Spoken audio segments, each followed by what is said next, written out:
October today. And I'm glad that you're joining us here on the Morning Prime, trusting as always that you had a lovely night and you're waking up ready to face the good day. Today is World Saving Day, where everyone is implored and reminded and entreated that you should be saving, setting aside something for yourself for that rainy day. Sometimes they say life is not linear. It jigs or it zigs and zags, and of course there are always curveballs that are thrown along our way, and we need to be prepared in that particular time, even when the economy is tanking as it is right now and we are in financial doldrums. You're reminded that you need to be saving something at least for the rainy day, for your family, for yourself, and for your future. We shall be, of course, looking at how the state of politics is in the country right now. At least we have a little bit of lull, and today also is a big day where we're hailing the king. He'll be stepping into the country today and meeting the president on a 4-day tour. This is King Charles III of UK, and he'll be coming alongside the Queen Camilla as well. So be reminded as well that traffic might be affected, especially here in Nairobi, the CBD area, and we might be rerouted to other routes so that we can hail and prepare the way for His Majesty. And many organizations, especially from civil society, have been gagging for, of course, the visiting or revisit of history where historical injustices has not been, or they have not been addressed. And this is what they seek to have the king attending to as well. A lot of other issues, of course, shall be in our pipeline today with our panelists who will join us this morning to just discuss a lot of issues as well. And we shall also be putting tails on the king's visit today and giving you a live wall-to-wall, wire-to-wire coverage of that as and when it happens today. But let's see how the weather will be today.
right, that's how the weather will be today. And also, I just want to give you the quote for the day, just to give you a pep up or a pick me up. And this is what Socrates said: to find yourself, think for yourself. To find yourself, think for yourself. Right? Don't let other people think for you. Do you want to know yourself? Do you know yourself? That will be the question this morning. Do you exactly know who you are? What's your purpose? What's your destiny? Why are you here on earth? Those are very pertinent questions that can actually make sure that you set your goals correctly and aligning to who you are. To find yourself, think for yourself. All right, let's see what we have on the front page of the dailies this morning. I scroll over to the Standard, and this is what is on the front page of the Standard this morning. Out goes KCPE, in comes new exams. Whereas learners have been used to cutthroat competition, the new testing format aims to create a less burdensome and more student-friendly way of assessing candidates, relieving the pressure of chasing top scores. And you can see yesterday the president engaging candidates during the start of KCPE and KCPE exams at Kikuyu Township Primary School in Kiambu County. I just want to show you some of the changes that you might be taking your son or daughter through. First of all, the KCPE designed for grade 6 students, and the new CBC framework is now in its second year. Also, we have moving it from primary to junior school will be automatic regardless of the score the candidate possesses in the KPSEA or KPC. And you have the changes as well. The approach aims to support the development and growth of young learners without the pressure of achieving top scores. And unlike KCPE, which accounts for the final score, a candidate achieves under KPC, the score will be a combination of class-based assessment and final score. Right? This is also a new lexicon for us as well as journalists. KPC moving forward for everyone as well. And you can read all the gritty details about this new curriculum or the new exams inside the Standard this morning. On the sidebar, what austerity? There is an abiding question there. JSC picks Dubai for accounting induction. As the government moves to reduce spending on international travel, the top judiciary staff have decided to spend 13 days in a Dubai hotel for boardroom training and induction. And this story continues on page 8. Remember also the judges were in crosshairs with the SRC, where they wanted their car grants, the 10 million car grants that were stopped, also reinstated. And everyone was raising questions, why will that be right now, especially when the economy is in the doldrums and we are saving, or trying to look at every corner, nook and cranny on how you can save that shilling, which is performing poorly and which also has been declared overvalued by the Treasury. That story is tucked away on page 8 of the Standard this morning. Interview wars for nominee ambassadors. You can follow the story on page 3 of the Standard this morning. And British monarch survives where many have failed. You can follow the story on page 6 and 7 of the Monarchy. How agents take coffee farmers for a ride there. This is what is tucked away inside the Financial Standard today. Sectors that have ripped from weak shilling. Also, they're all listed there. You can read all about them inside the Standard this morning. Memorable moments from Rugby WC. And that story continues on page 38. And by the way, South Africa have declared December the 9th as a public holiday to just celebrate the Boks with their win recently there. But you have all the details about rugby inside the Standard this morning. Kenya's top counties have been listed. Scorecard is there. More than 70% of respondents say devolution has made their lives better. And we have devolved units from Rift Valley dominating the top 10 places in the latest County Performance Index by Infotrack, which with neighbors Uasin Gishu and Elgeyo Marakwet taking joint lead. But counties from other parts of the country also show the mettle in sector listing. And this story continues on page 10 and 11 of the Daily Nation this morning. On education, you can see who is leading there. West Pokot, and we have also Elgeyo Marakwet, Murang'a, Tharaka Nithi, Kericho, Kwale, Nyandarua, Kirinyaga, Uasin Gishu, Bomet, Vihiga, Nyeri, Trans Nzoia, Embu. And on agriculture, Uasin Gishu tops there at 63%, followed by Elgeyo Marakwet. They've tied there with Uasin Gishu County, Trans Nzoia 62, Kericho 60, Bungoma 59, Nandi 59, West Pokot 57, Embu 56, Murang'a 56, Kirinyaga 55, Kakamega 55, Tharaka Nithi 55, and Bomet 55. All of them tying number 8 there. That is Embu, Murang'a, Kirinyaga, Kakamega, Tharaka Nithi, and Bomet. When it comes to road, Nyeri leads the way, 59%.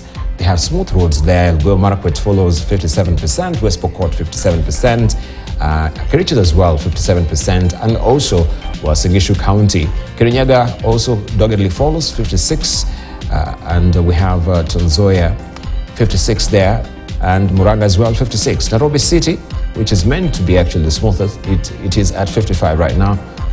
Maybe because of also the wear and tear, so much traffic as well. We have Bomet 54 and Embu 54 as well. Homa Bay is 54. When it comes to culture and sports, Elgeyo Marakwet also tops this. Homa Bay, West Pokot follows. Uasin Gishu, Vihiga, Turkana, Trans Nzoia, Embu, Nandi, Kakamega, Lamu, Kwale, Kisii, and Nyeri. And we have the top 5 counties overall here listed for you as well. Where is your county? You can actually just look over and see how you're faring, and make sure your governor also is put to task. Uasin Gishu tops, Elgeyo Marakwet, and they've tied knot there. Number 1, Trans Nzoia 62, Kericho 60, Nandi 59, Bomet 55, West Pokot 54, Nyeri 53. Tying together with the Kirinyaga at 53 and Embu, Tharaka Nithi, and Baringo. We have Murang'a at 52, which is 13 there, tying the knot with tying the position with Nakuru, Homa Bay, and Kisii, and Makueni at 51, Kwale 51, Kakamega 51, Vihiga as well 51, Bungoma 50, Kisumu 50, Kitui 50, Meru 49, Nyandarua 49, Laikipia 49, Kiambu 49, Migori there at 49. So whoever is your governor, you have their scorecard there according to InfoTrack. On the side over there, we have the royal visit. King Charles III and Queen Camilla's start 4-day Kenya trip. It will be a busy day, a busy few days for British royals who arrived today to a packed itinerary, including a visit to a Mombasa mosque to meet Muslim leaders. This is on page 4 and 5 of the Daily Nation today. On technology, 5 local startups make the cut for Africa Tech Contest. 5 Kenyan tech startups have made it to the top 10 list for the upcoming Afri-Alganite pitch competition to be held in Cape Town in the next 2 weeks. And also, we can see in politics, Azimio protesting police raid on Arati office. It was a day of drama in Kisii town after a heavy contingent of armed General Service Unit officers invaded the Gusii Stadium office of Governor Simbi Arati. And you can follow the story there on page 6 of the Daily Nation this morning. On top, Ruto rules out fees increase as KCPE, KPSEA or KCPE exams start. And we have a story on page 2 and 3 of the Daily Nation this morning. The Star. ODM rejecting IMF, World Bank in bipartisan talks is a splash. ODM rejects IMF, World Bank in bipartisan talks. Wrong advice. They are supposed to give their expert input not on the cost of living. Raila camp accuses the two of misadvising the country, leading to current mess. And you have a story on page 4 and 5 of the Star this morning. And the president there wishing a candidate success during yesterday's commencement of the exam week. All the best. President William Ruto at Kikuyu Township Primary School, Kiambu County yesterday. And also on the other side, we have a police truck transporting exam papers stuck in mud on Mokinduri, Tidine Road in Tigania East, Meru County. Students are waiting there also to begin the exams. On top, we have Ezekiel, who is urging the government to expedite and close the probe. This is the Shakahola probe. Shakahola probe, I should say. Close this probe Ezekiel tells government as he awaits decision. The story continues on page 3 of the Star this morning. People Daily. ODM stands firm on cost of living. Bipartisan talks. Biggest partner in Azimio has welcomed talks to ease pain for citizens, but has demanded that IMF and World Bank be locked out, accusing the lenders of being part of Kenya's economic problems. And this story continues on page 4 of the People Daily this morning. Also, the president and the pupils there, over 2.6 million learners are sitting the last KCPE exam. Second also is KCPE exams. And this, you have it on page 6 and 7 of today's People Daily. And royal visit set to boost cost tours. Region has witnessed increase in local and foreign arrivals as beach cleanups drive kicks off. And tourism sector there is very optimistic and sanguine on the royal visit that is meant to stimulate and spur the economy there. And also, well, that is an advertisement. You can take the People Daily for you to flip over there. We have Taifa Leo, Karibu Kenya, historia ya Kenya ikiwa nchi ya kwanza Afrika na nje ya Ulaya kutembelewa na Charles wa tatu akiwa mfalme wa Uingereza. Heshima, mfalme wa Uingereza atazuru majiji ya Nairobi na Mombasa kwenye ziara yake ya siku 4. Atarajiwa kuzungumzia masuala tata ya ukatili na unyakuzi wa ardhi enzi za ukoloni. And you have the story on page 2 of Taifa Leo this morning. And visa mikasa KCPE KPC ikiendelea. Wa Palestina waliouawa Gaza ni 8,000 sasa. And you can follow the story on page 8 of Taifa Leo this morning. As we buckle down to business, this is what you're waking up to. Smartphone plant rose to life amid price standoff. This is the first smartphone factory in East Africa. Safaricom-led consortium pushing for subsidy.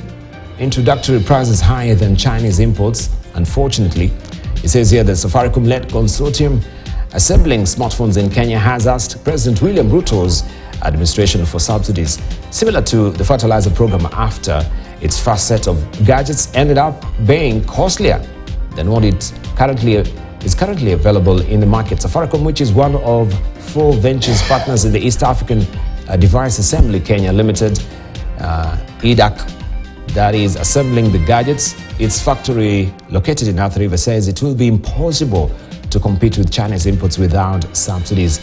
And you can see just there a listing of how the new or the Neon Ultra, what are some of the features there.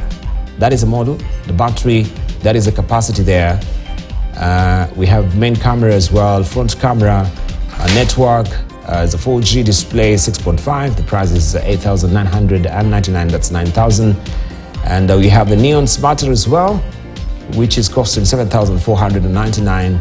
Those are locally made, locally assembled. You can actually read all the details inside the Business Daily. Chip loans dry up as Hustler Fund budget cut to 5 billion shillings.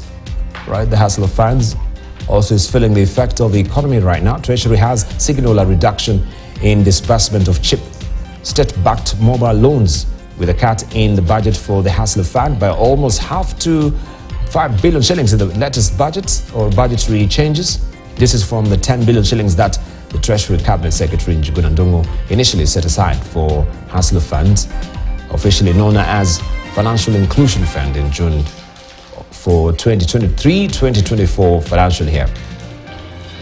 All right, let's see what we have on the ticker, where letter of credit scare in Kenya, Gulf fuel deal. Kenya is reviewing how banks will be confirming letters of credit issued in support of a government-to-government fuel deal with the Gulf after the country risked supply disruptions from a delay in discharging a product last week. Nairobi braces for traffic interruptions on King Charles' visit also is another story that you need to follow on page 4 or be advised on which route that you're bound to take.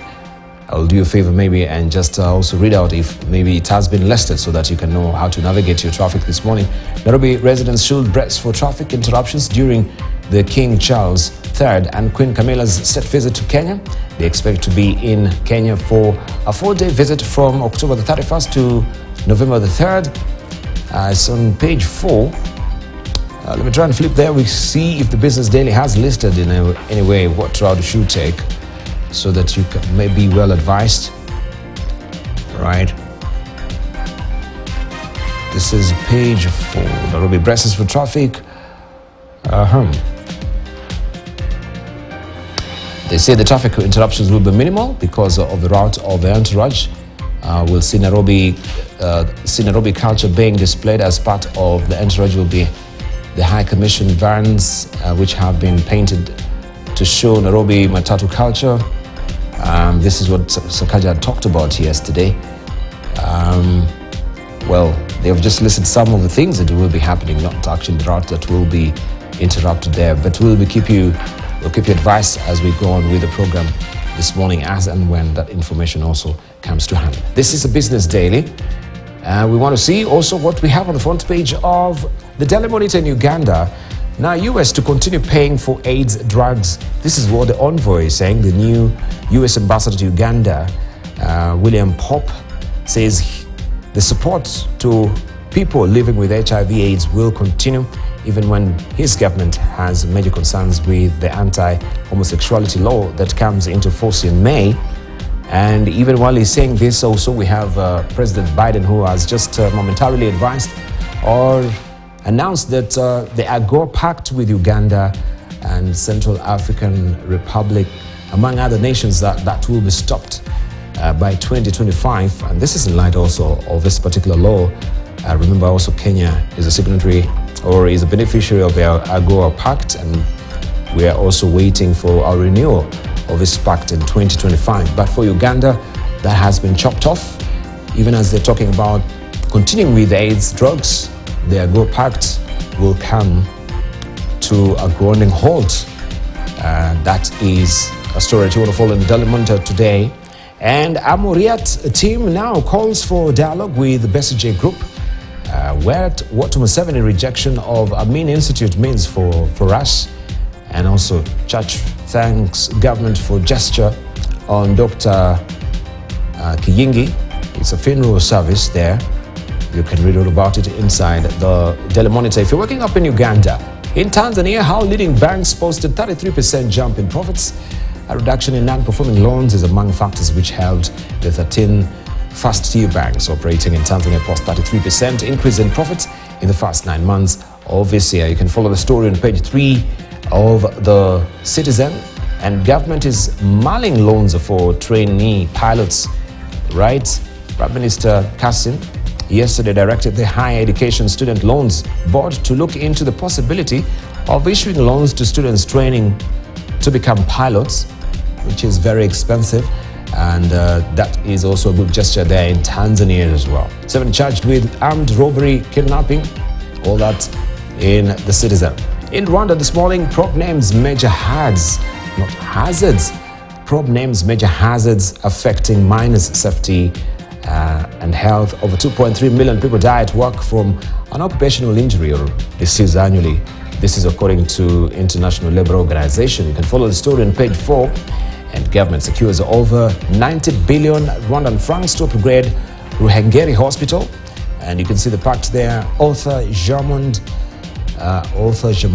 French Agency for Development, AFD Director in Rwanda, French Ambassador Antoine Anfray Richard Tusabe, Minister of State for National Treasury and Minister of Health, Dr. Sabine Nsazimane, are all posing for a photo after signing 75 million euros, that is 91 billion Rwandan francs loan agreement for AFD to modernize Ruhengeri Referral Hospital in Kigali on Monday. You can follow the story there on page 30 of the New Times. Also, Rwanda keen to become hub for professional global software testers. And Rwanda could earn 730 billion Rwandan francs from artificial intelligence.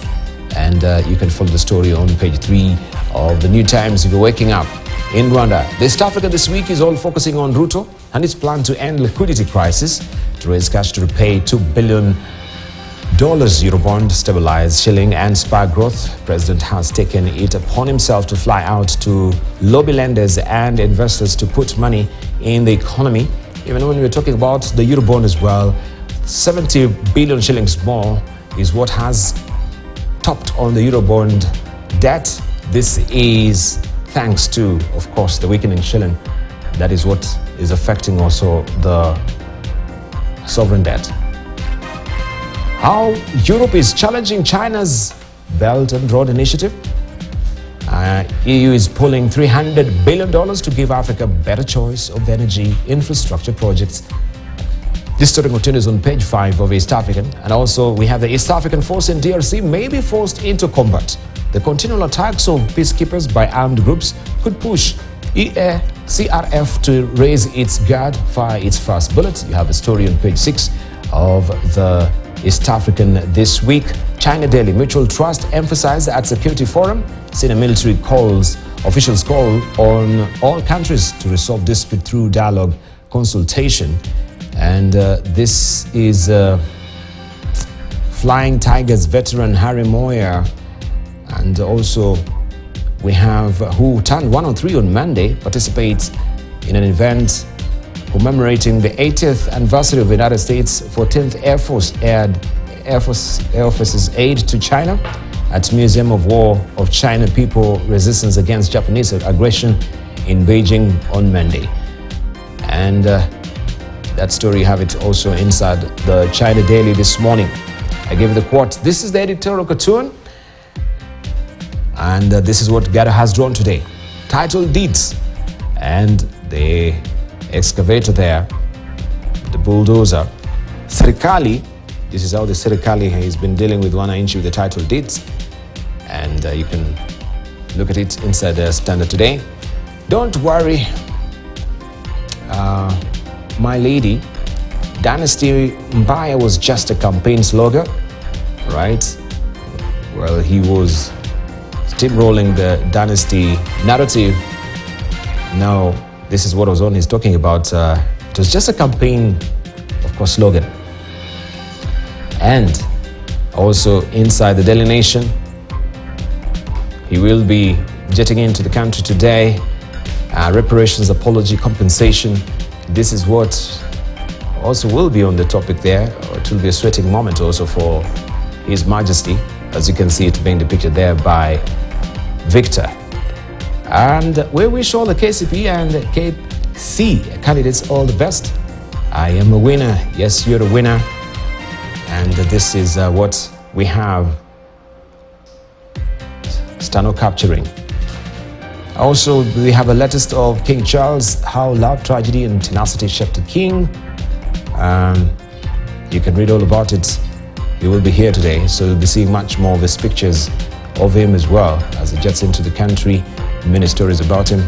Just flip through a bit so that you can see what is inside as well. So if you want to grab a copy, they're all pictorials. King Charles there. No, this is the mother and the father. The young couple looked very much in love on the wedding day. All right, but is this all about the king anyway? This is what is on the front page of the latest copy of King Charles III. All right. We shall be showing you more of what we do have this morning. Make sure you grab a copy of the dailies to get all the wiser as far as the stories are concerned today. I just want to listen or give some hearty welcome to our panelists this morning, two of them who have joined us today. We're joined by Dan Maizo, who is the Senator of Makueni. Also, we have Dr. James Jikan with us, eagerly waiting to be joined by Tabitha Mutinda and also Kongo Mogene as well to continue pace with the conversation. Good morning, Dan Maizo.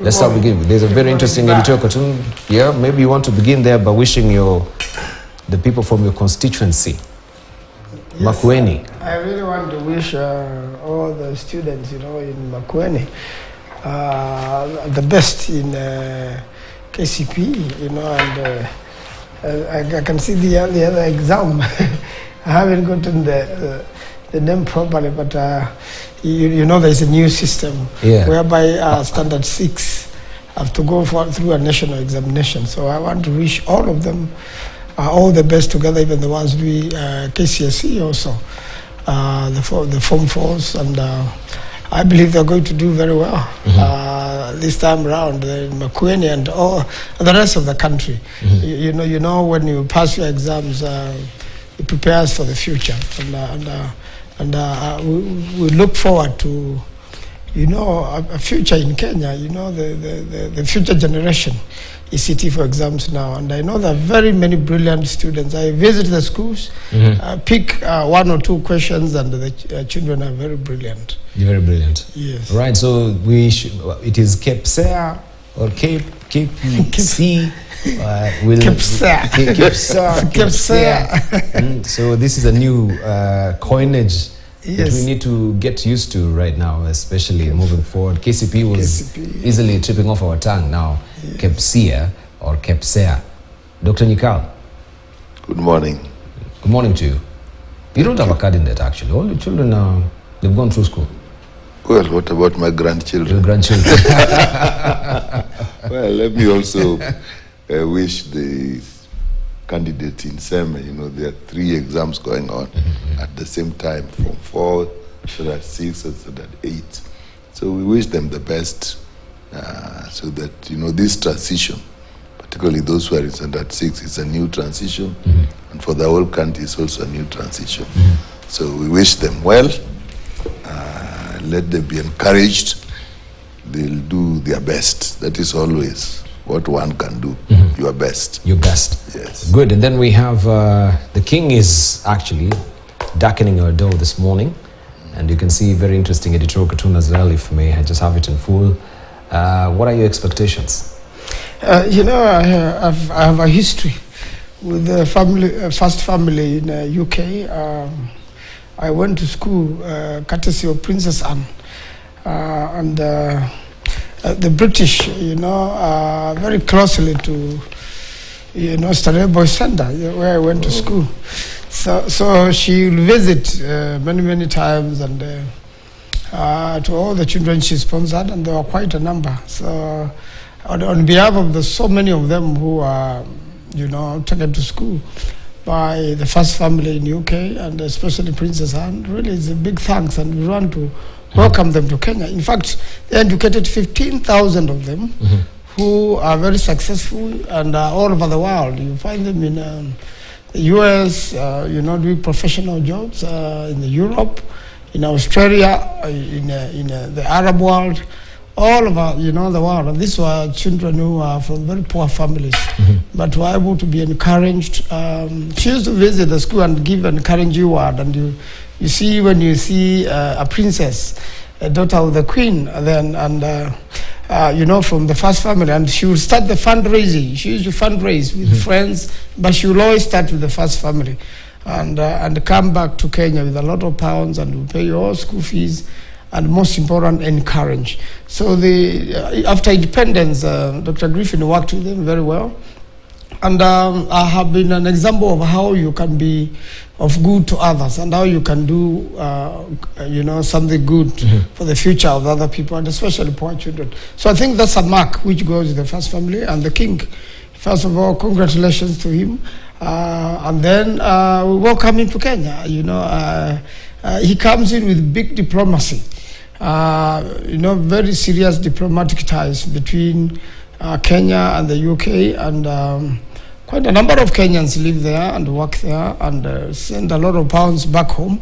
So those ties and a lot of trade which happens between Kenya and the UK. Most of our coffee, tea ends up there, even for processing, and for making, for improving it. So it's a country we look forward to a lot of things. And of course, I am very sure he's coming in with a lot of pounds. There is an expression that the king never carries money. He never touch money. But I believe when they come here, they'll come in with a lot of business, and a lot of pounds will come in, and that will strengthen, the shilling. So the visit is very, very, very welcome in Kenya. Is very good. And also we'll interact with them. And most important, historical injustices. You remember that big matter Honorable Paul Moite filed for a lot of Mau Mau veterans. There are quite a number of them in Makueni. They have their own organizations, groups. And when this matter went to court, it was decided that it be settled out of court. And I have information that he's coming in with goodies. So he is beginning by clearing the historical injustices so that we can have a big future and a good relationship with them as part of the Commonwealth. Mm-hmm. Remember, the Union Jack never went down because around the globe, the British controlled almost the whole world, 3/4 of the world in those days. And most of the development you see, the railways in many, many parts of the world, the buildings and constructions, like you see the Supreme Court building was built during British occupation in Kenya. And a lot of many, many, many other things have done. I'm sure while here, he'll see a lot of things which remind him of his own country. Indeed. Yes. Indeed. Of course, we shall be putting tales, as I've mentioned, all that for you today. So we'll give you live or wire-to-wire, of course, wall-to-wall coverage of that as and when it happens. But for now, we know that 2.7 million primary school students started their final examinations for grade 6, which will run for 3 days through Wednesday. Several leaders, among them cabinet secretaries and heads of semi-government agencies, that is SAGAs, termed this year's exams historical for, besides marking the end of the Kenya Certificate of Primary Education, KCPE, it also marks the end of 844 system of education at primary level. Shadow Committee has more. After about 4 decades, the curtains have finally fallen on Kenya's longest national examination, the Kenya Certificate of Primary Education, KCPE. More than 24 million candidates have sat the test in the 38 years it has been conducted. And this year's exam, the 39th in its history, signifies not only the end of the KCPE, but also marks the closure of the 844 era at the primary school level. A record 1,415,315 candidates are sitting this year's KCPE examination, while 1,282,574 grade 6 candidates are sitting their Kenya Primary School Education Assessment, KCPE, which exams are running concurrently.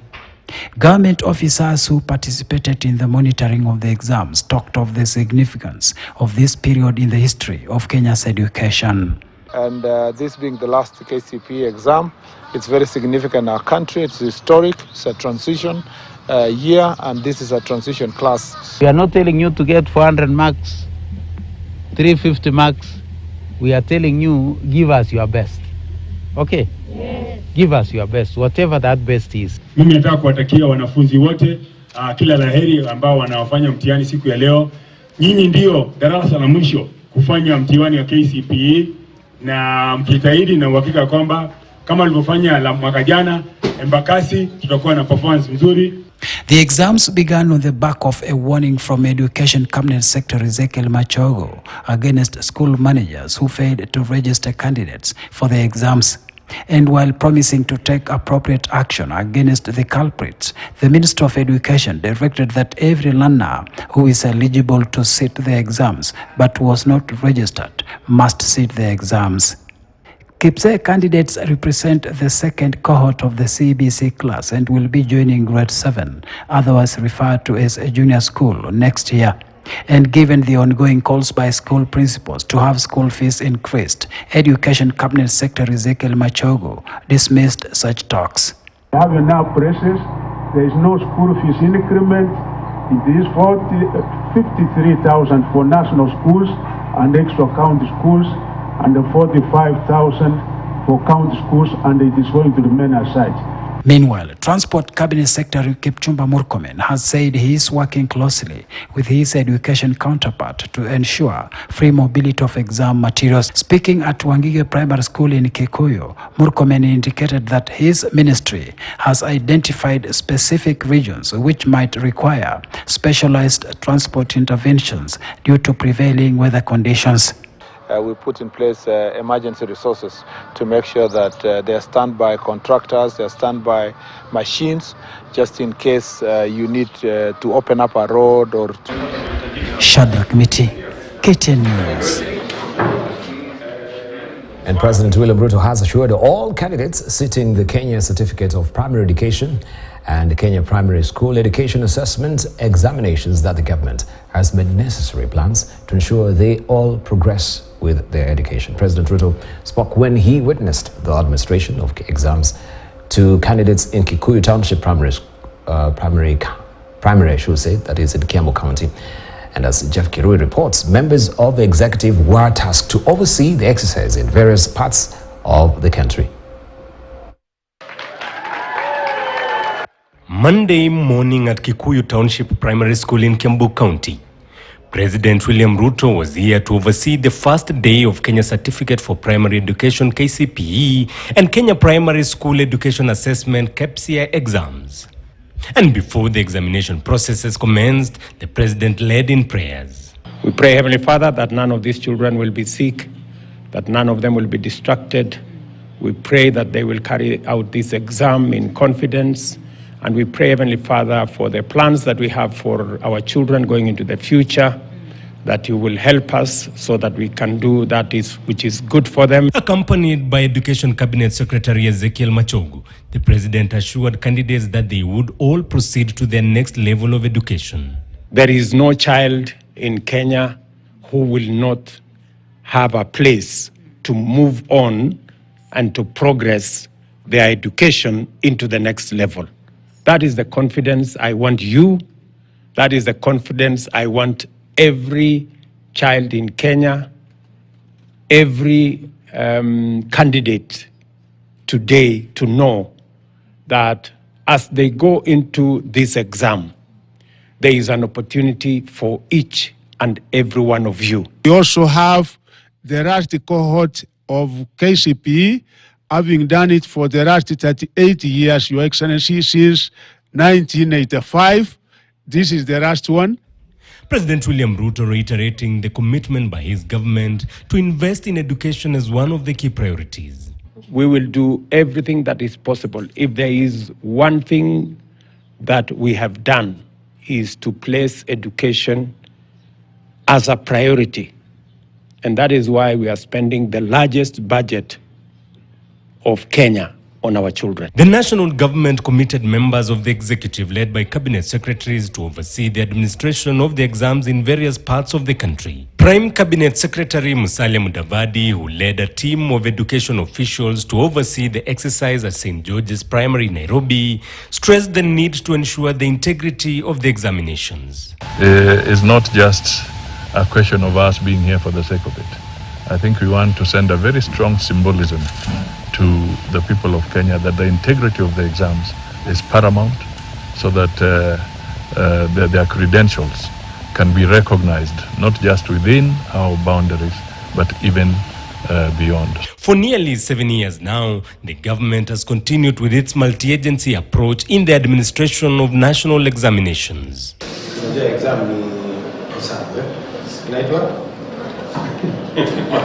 Jeff Kirui, KTN News.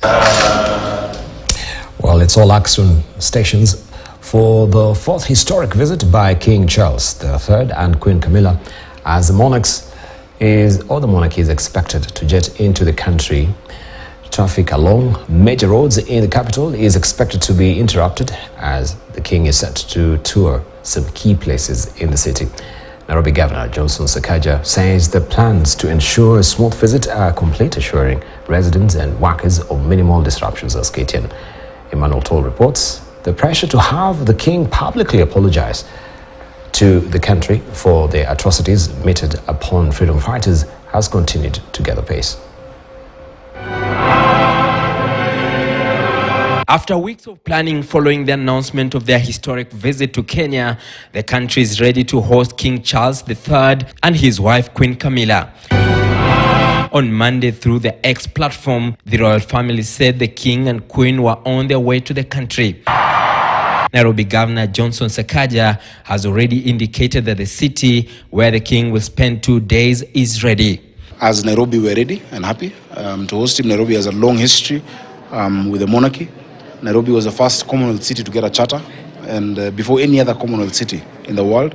And it's an honor for Nairobi again to be the first Commonwealth destination that the King of England visits after his coronation as king. Sakaja says some roads will have temporary disruptions to allow for the movement of the monarch. Some of those roads include Uhuru Highway, Kenyatta Avenue, Processional Way, Langata Road, Wayaki Way, Jogoo Road and Kiambu Road, among others, which lead to some of the places that the king is scheduled to visit.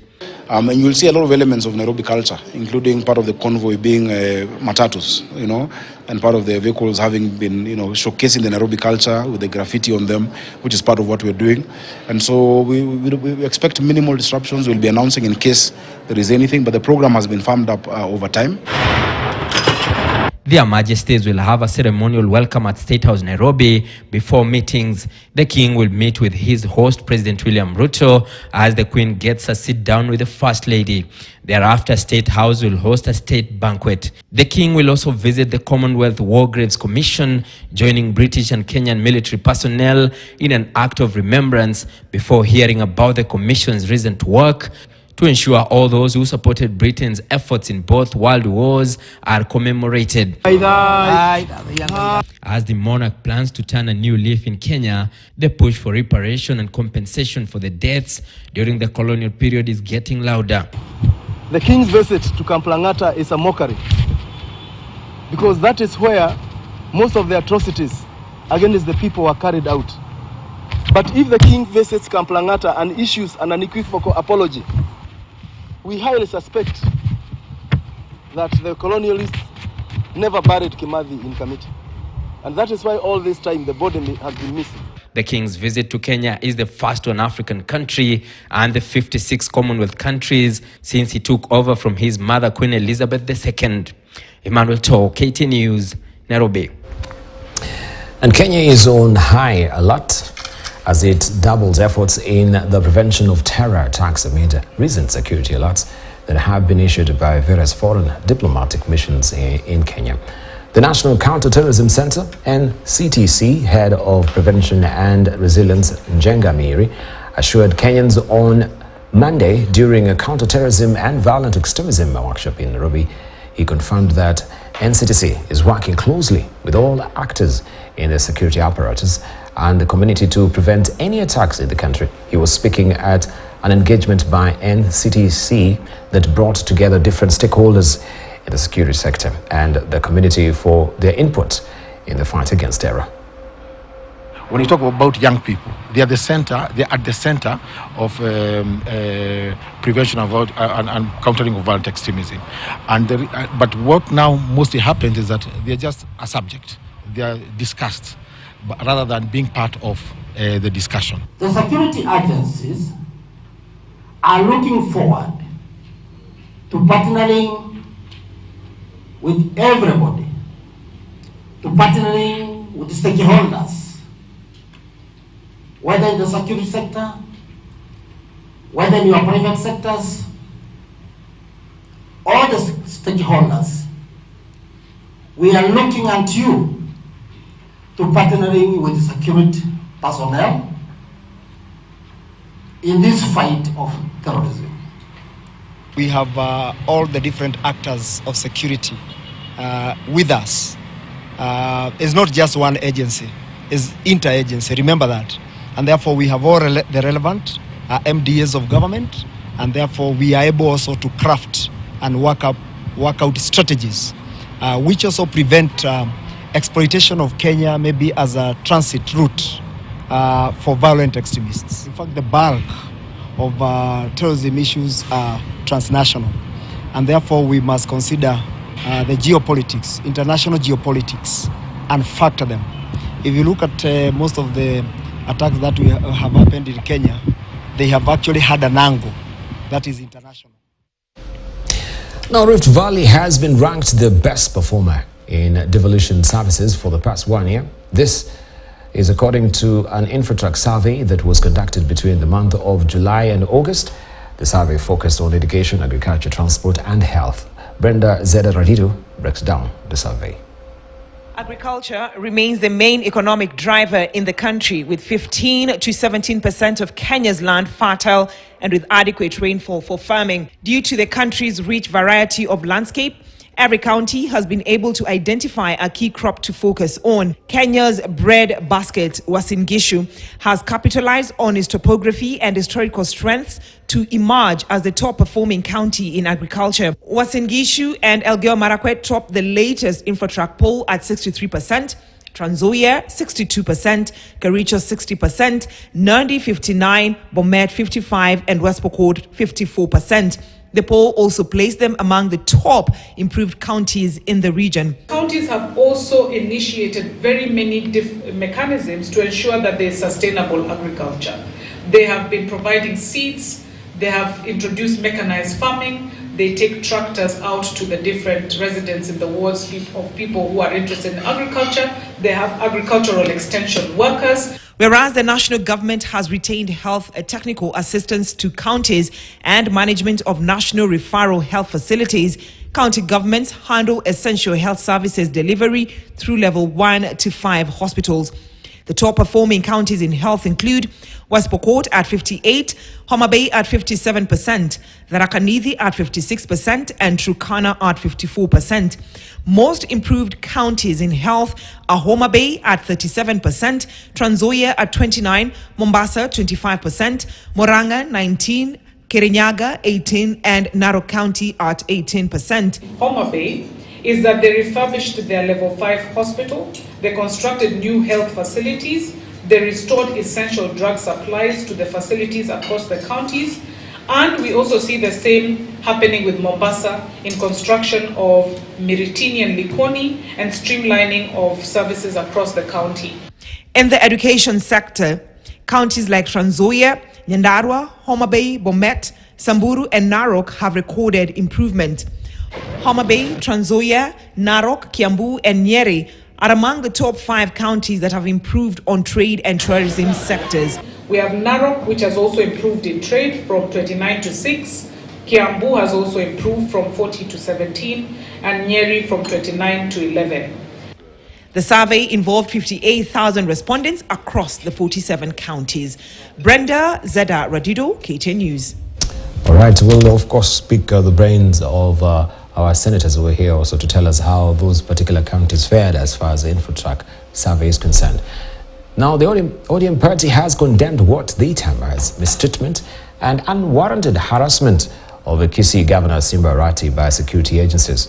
The statement from the opposition comes after Arati found himself in a state of confusion after police officers from the General Service Unit surrounded his office at Gusii Stadium in Kisii town. The officers had cordoned off the stadium where the governor and other county officials have been operating since his assumption of office more than a year ago. The governor decried the lack of access on Monday and closure of border offices in Kisii municipality on Friday.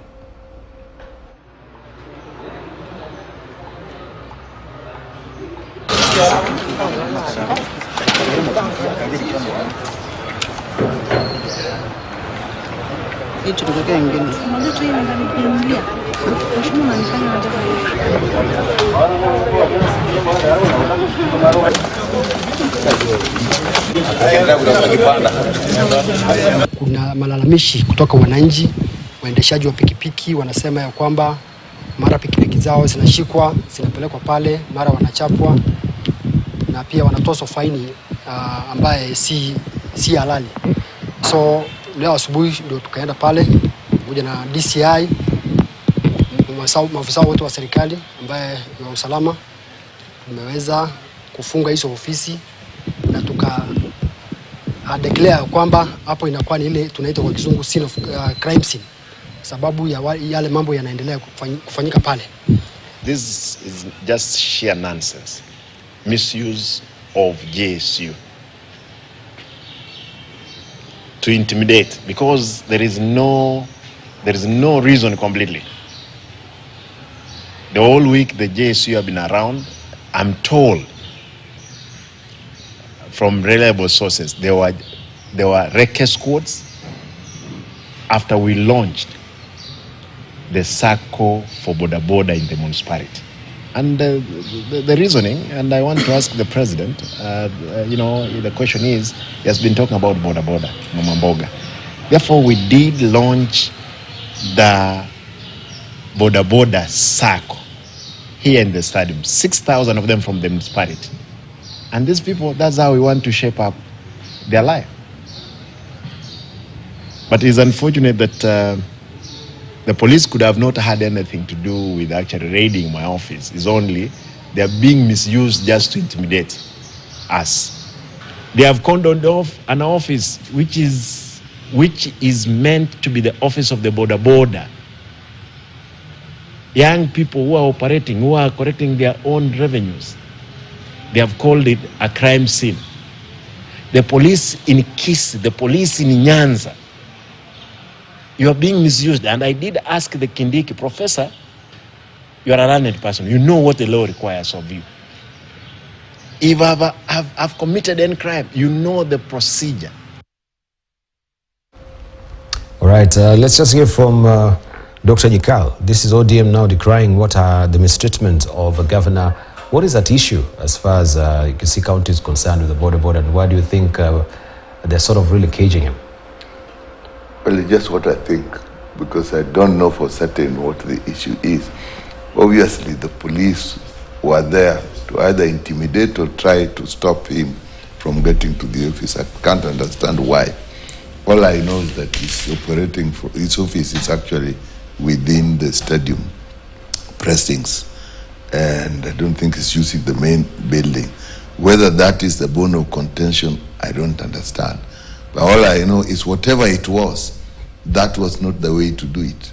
I mean, if the police are going there to relax, as somebody said, why next to the governor's office? So I think there is some beef between the governor and the security people in Kisii. It has not come out clearly from what Governor Simbi Arati is saying. It seems to be related to the operations of Boda and Mamamboga and the cooperative they launched. I don't know why. So it is something we are waiting to find out what exactly is going on. Whatever is going on, in my view, it has not been handled the right way. That's all I can say. So there is a political undercurrent with this, because it seems to be saying, oh, this is not really a good gesture that is coming from the national government. The president has been, of course, overwhelmingly in support of the border operators, and now they're stifling the operations. So is that really the bone of contention, or there is something? What I know how governments operate, that kind of thing cannot happen without the knowledge of the president. There is nobody who is going to actually try and surround a governor's office, particularly if that office is, that governor is from another party, or even it doesn't matter which party, but a governor is actually very important. The position of governor is a very important position, and you will not interfere with security people. So there's a bigger picture that we don't know. My summary is, there's a bigger picture in the politics of it that we are seeing currently. I don't have that information. I know something is cooking, don't know what it is. All I know, it is being handled the wrong way. Right, what is your assessment? Well, you know, I've been a lawyer for many years, and I've also known Simbi Arati for many, many years. We were with him in Parliament, National Assembly for 2 terms, and he was my student at university. He was a student leader, and even the time he worked for the county of Nairobi. So knowing who Simbi Arati is and what he stands for, I don't think he has committed any crime. And if you commit any crime, you are asked by the police to go and write a statement and an inquiry. They can come to your office and write a statement and inquiry there, or they summon you or request you to visit their offices, and you go and write a statement and an inquiry. But what has happened is clear intimidation. First and foremost, developing, border circles is a very, very important thing, and it is in line with the whole theme of making people self-reliant, making people have their place, they can borrow some money. Border circles are very important. When I was Secretary of Cooperatives, that's the first thing we did with the Israeli ambassador in Makueni in 2012, and they're very strong. Most of the border people eventually graduated to Matatus. There are many, many Juakali or similar, cooperatives which shine and give people hope, and that's how you keep people busy, you give them hope, and you get rid of idlers from the streets. So he's trying to do a very good thing, but how do you send a level of GSU and it's a thing that is a coup or a very serious security problem. Yet we are having insecurity in some counties in the north. You need all these security people in those counties. Recently we were in Turkana. There's a very big problem in Turkana. The farmers can't farm. Their main plantations where they're doing irrigation get attacked, or people just come and put cattle, and they are defenseless. And they told us, when you talk, you are responded with a bullet in your mouth. What are the police doing with Simbi Arati? Simbi Arati is a very straightforward governor and a very straightforward leader. And if he's needed, he's a man who operates without contradiction. If he's needed for anything, he will clarify any time. And I'm also very aware, Simbi Arati is not a thief, or is not even likely to steal county funds under any circumstances. He's one person who fights that and detests that. As you saw, he started by cleaning up his county, making sure the ghost workers there, they are busy doing something else but not idling around the county or earning money they have not worked for. So I believe, given time, Simbi Arati will organize his county well. I believe it's a political move. It is wrong. The current government has panicked. It has lost the people. The only credibility left with this government is that we recently hosted the climate change. That was very good for the country to try to improve the shilling a little bit. They lied about El Nino. There's no El Nino. They have El Nino funds, which are not being explained by anybody.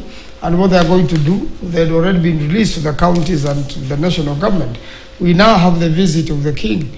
It's the only other good thing. Otherwise, the government has failed the people terribly. And this sort of intimidation, I'm sure, is going to be in quite a number of counties, especially where there is a Azimio. We are likely to see more of that. Kenyans, if nobody has told President Ruto, are very sad. They are suffering. The cost of living is very high. No one is listening. The government seems to be living in the ivory tower, in glass houses, and it is throwing stones. Kenyans are not happy with what has happened with the police system, and especially this. We have seen misuse of police in quite a number of occasions. And it's most unfortunate because the police are very friendly people. They are useful. They are happy to serve the nation. We are talking about terrorism. I've seen this security issue. Terrorism is a very serious matter. We should be having all these police banning and smoking out possible terrorists in the country now, considering what is happening in the Middle East. So there are so many other things the police can do to serve the people, but not to go and intimidate a governor who can respond and can answer, one, to Senate, and secondly, to ESCC, to the Economic Crimes and Economic Crimes Department in DCI. Anytime Simbi Arati is summoned, he doesn't even need to go with lawyers. He's very brilliant himself. So we, that is an abuse of the security systems and security forces. It's political, and I thought the president promised that the police are not going to assist him with politics. But he soon realized he can only use police to intimidate people, intimidate members of parliament. How do you actually tie to police? I mean, to the police, to all these particular operations, to the president? Their presence there, they said they had gone to relax. That's the statement which was issued. And the other day, members of parliament, just tried to present a paper at office of the president. They were tear gassed, honestly. That's the misuse of police. And these are some of the things which have not been addressed. The killings which have been done by the police during the demonstrations probably are the reason there is no rain in this country. Because, the Bible says when you shed blood like this, the Lord turns away from you. Because you cannot shed blood and then pretend nothing has happened. I saw the mothers of all these children who were killed cry very sadly and plead with God to deal with this sort of brutality and to deal with whoever is causing it. So some of the things we are doing are the ones which bring curses to a nation. There's no way a government can kill like that, pour blood, and then pretend nothing has happened and just move on with its activities. It's most unfortunate. So I think it's a high time we call ourselves into order. And the police did their duty. No one bothers with them when they do their duty. You allow the governors to do their duty. You allow the leaders to do their duty. Allow parliament to be. And allow members of to petition if they want to petition on anything. You cannot make it a war ground or shoot live bullets to members of parliament who you know they are not harmed. They are only walking to office of the president. When the other presidents were there, we always walked to that office. When President Kibaki was there, we would go there and we would be received very well. When President Uhuru was there, we would go to office of the president. Now, I have never visited the current premises after that incident of tear gas. It shows there's no need to go to that office. It shows there's a disconnect in the country. Okay. And this sort of disrespect should not be repeated to another governor. Right, we're coming up to a station break. But of course, when we circle back, we want to hear from Tabitha Mutinda, who is a nominated senator here.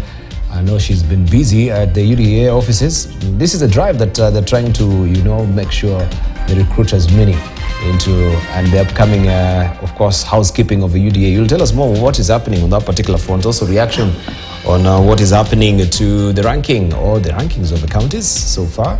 We can speak to that as well. And maybe, I know you have so much more to say. Reacting to what Dan Mazo is saying as well, I could see your eyes are bugging out of like, really?